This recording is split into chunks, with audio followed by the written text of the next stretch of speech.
দেখছেন নক্ষত্র, সবার আগে সবার পাশে।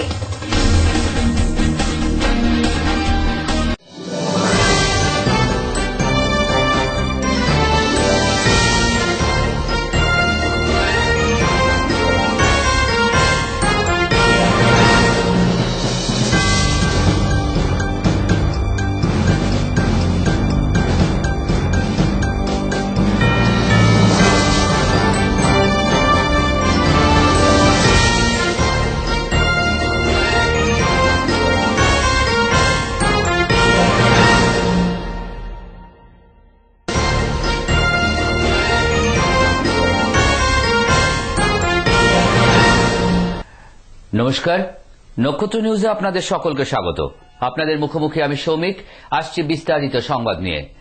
শাশুড়ি এবং জামাইয়ের মধ্যে ঝগড়ার ফলে এলাকার তৃণমূল মেম্বার মোহাম্মদ সাবলু এবং জামাই মোহাম্মদ আনোয়ার দলবল নিয়ে শ্বশুরবাড়িতে হামলা চালায় বলে মালবাজার থানায় অভিযোগ জানায় শাশুড়ি নূরজাহান বেগম। অভিযোগ, মালবাজার মহকুমার উদলাবাড়ি গ্রাম পঞ্চায়েতের দেবীপাড়ার বাসিন্দা নূরজাহান বেগম তার বাড়িতে গত বুধবার একটি অনুষ্ঠানে হিন্দি স্কুলের বাসিন্দা তার জামাই আনোয়ারকে নিমন্ত্রণ করলে নিমন্ত্রণে না আসায় মঙ্গলবার রাতে শ্বশুরবাড়িতে এলাকার তৃণমূল পঞ্চায়েত মেম্বার মোহাম্মদ সাবলু দলবল নিয়ে হামলা চালায়। এই সময় মোহাম্মদ সাবলু সহ সকলেই শ্বশুরবাড়িতে ভাঙচুর চালানোর পাশাপাশি বাড়ির মেয়েদের শ্লীলতাহানি করে এবং বাড়ির ছেলে মেয়েদের মারধর করে বলে অভিযোগ। চুরি করে বাড়ির গৃহবধূর শোনাচ্ছেন। सबलू बच्चा को मारा? हाँ, लात मारा सबको, औरत जाको सबको मारा, लेडीज को सबको इज्जत पे हाथ दिया है वो। कौन? वो सबलू। वो पंचायत मेंबर है? हाँ, पंचायत मेंबर है। हम लोग को हाथ छोड़ा है, हम लोग को लड़का को मारा, सोना का चैन तक हमारा छीना, हम उसको नहीं छोड़ेंगे। और तुम्हारा तुम गैर करने का करना पड़ेगा, नहीं तो उसको हम लोग सिखाएंगे सबक। 5 জন বাইকওয়ালা নিয়ে চলে আসছে, এসে বাড়িতে হামলা করছে। হ্যাঁ, হামলা করার পরে যে সাবলু যে আছে সে একটা ঢিস নদীর একটা মেম্বার পঞ্চায়েত, হ্যাঁ তৃণমূলের পঞ্চায়েত মেম্বার, সে আইসে ফার্স্ট এটাক ওই করছে, বেল্ট রাস্তার থেকে বেল্ট খুলে খুলে আইসে ওই ছেলেটার গলা ধরে নিছে। এইভাবে গলা ধরার পরে এই মেয়েরা ওকে বাঁচাইতে গেছে, বাস এই মেয়েদের উপরে ওরা হামলা করছে। হ্যাঁ, হামলা করার পরে এখন কি করে, বাড়িতে কোনো বেটা ছেলে নাই, ও আইসে মানে মেয়েদের মানে ভিতরে গেছে, আমার ওই নাপিতে শুয়ে আছে, ওখানে সুন্নত করায় শোয়াই দিছি, ও ভিতরে ঢুকতেছিল, এরা দরজা বন্ধ করে দিছে। তাহলে ভিতরে গেলে কি দশাটা হইতো, পুরা একদম মানে লাঠি টাটি নিয়ে চেয়ার কুর্সি নিয়ে যা মানে ওদের মার। অন্যদিকে তৃণমূলের পঞ্চায়েত মেম্বার মোহাম্মদ সাবলু সমস্ত অভিযোগ অস্বীকার করেছেন। তিনি বলেন, আনোয়ারের শ্বশুরবাড়িতে আনোয়ার সহ আমাদের ডেকে মারধর করা হয়, আমাকে সহ সকলকে লাঠি দিয়ে মারে বাড়ির মহিলারা। ওইখানে তো ওই যে ঝগড়া হয়েছিল সকালবেলা, ওরা শ্বশুর জামাই ওরা মিলে ঝগড়া হয়েছে, তখন আমাদেরকে ও জামাই ডাকলো ওখানে যে একটা মিউচুয়াল করবো, শাশুড়ি বলে ফোন করছিল, তো ওইখানে যে আমরা মিউচুয়াল করার জন্য ডাকলো, গেলাম, যাওয়ার পরে দেখি ও শ্বশুর জামাইকে নিয়ে গেল ভিতরে, আমরা তো গেটের বাইরে নিয়ে যাওয়ার পরে ওকে পুরা মারধর করা শুরু। আমরা ছুটাছুটি করলাম, করতে করতে তো রাস্তার মধ্যে চলে আসলো ঝগড়াটা, তখন এখানকার 2-4টা ছেলেগুলো ওদেরকেও পুরা চিউলি দিয়ে মারলো।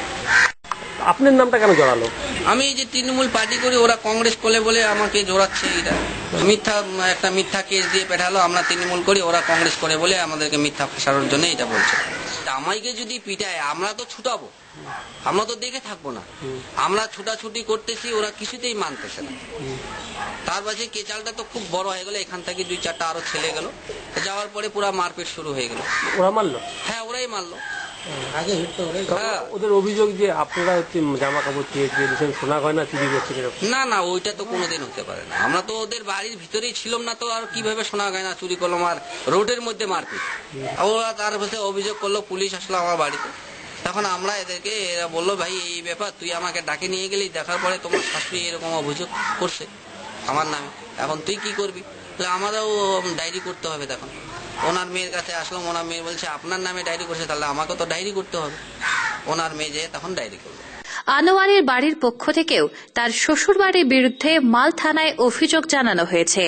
মালবাজার পুলিশ সমস্ত বিষয়টি তদন্ত করে দেখছেন। ফের এক শিশু মৃত্যুর পর মালদা মেডিকেল কলেজ হাসপাতালে চিকিৎসার গাফিলতির অভিযোগ উঠল।